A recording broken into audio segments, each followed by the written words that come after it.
Shalom warga kerajaan sorga, Kingdom Daily Devotion berjudul Raja Segala Raja, Wahyu 19 ayat 16. Dan pada jubahnya dan pahanya tertulis suatu nama, yaitu apa? Raja Segala Raja dan Tuan di atas segala Tuan. Dalam Alkitab, julukan Sang Raja bukan sekedar gelar politik. Itu adalah pernyataan otoritas tertinggi, kuasa ilahi, dan kepemimpinan yang sempurna. Raja-raja duniawi memerintah bangsa-bangsa, tetapi Tuhan memerintah alam semesta. Di Perjanjian Lama, Mazmur 47 ayat 7 mengatakan, sebab Allah adalah Raja seluruh bumi, bermazmurlah dengan nyanyian pengajaran. Tuhan adalah penguasa berdaulat yang memerintah dengan keadilan dan kebenaran. Di dalam Perjanjian Baru, Yesus dinyatakan sebagai Raja segala raja. Gelar yang menekankan otoritas tertinggi atas semua kekuasaan duniawi. Dia bukan tipe raja yang diharapkan orang. Dia lahir di palungan, menunggangi keledai, dan bahkan mengenakan mahkota duri. Namun dia membuktikan kekuasaannya melalui kasih, pengorbanan, dan kemenangan atas kematian. Yesus sebagai Raja berarti dia layak mendapatkan kesetiaan penuh kita. Dia memerintah bukan hanya atas bangsa-bangsa, tetapi juga atas hati. Dia adalah Raja yang penuh kasih, yang mengundang kita ke dalam kerajaannya yang kekal. Ayat bacaan hari ini mengingatkan kita bahwa ada satu pribadi yang berkuasa di atas segalanya. Yesus, Raja yang menang dari maut, bangkit dari kematian, dan menguasai segalanya.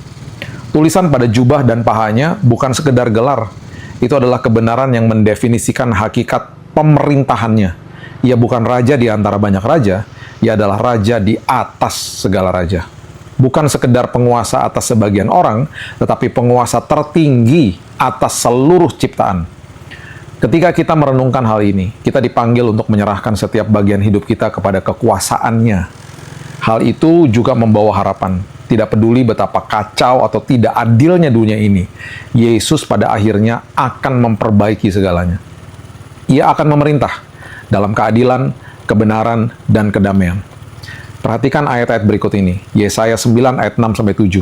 Dikatakan begini, Yesus sebagai Raja damai dan kerajaannya tidak akan berakhir. Ya. Di Yohanes 18 ayat 36, dia berkata begini, kerajaanku bukan dari dunia ini. Ya, Filipi 2 ayat 9-11 mengatakan bahwa setiap lutut akan bertelut dan setiap lidah akan mengaku bahwa Yesus Kristus adalah Tuhan. Mengenali Yesus sebagai Raja mengingatkan kita untuk menyerahkan kendali dan mempercayai kepemimpinannya. Dahsyat kan? Raja atas segala raja, ya, dia juga punya nama atas segala nama, memerintah atas segala-galanya. Dia adalah Tuhan yang Maha Kuasa, dia adalah Tuhan yang Maha Hadir, dan dia adalah Tuhan yang Maha Tahu. Itu sebabnya, yuk taruh semua kepercayaan kita kepada Dia, Allah yang memerintah, bukan sekedar kehidupan kita saja, tetapi alam semesta ini dan semua ciptaannya. Betapa indahnya kita menyembah Tuhan yang hidup, Tuhan yang luar biasa, dan Tuhan yang Maha Kuasa. Mari kita berdoa. Tuhan, masalah kami kecil Tuhan.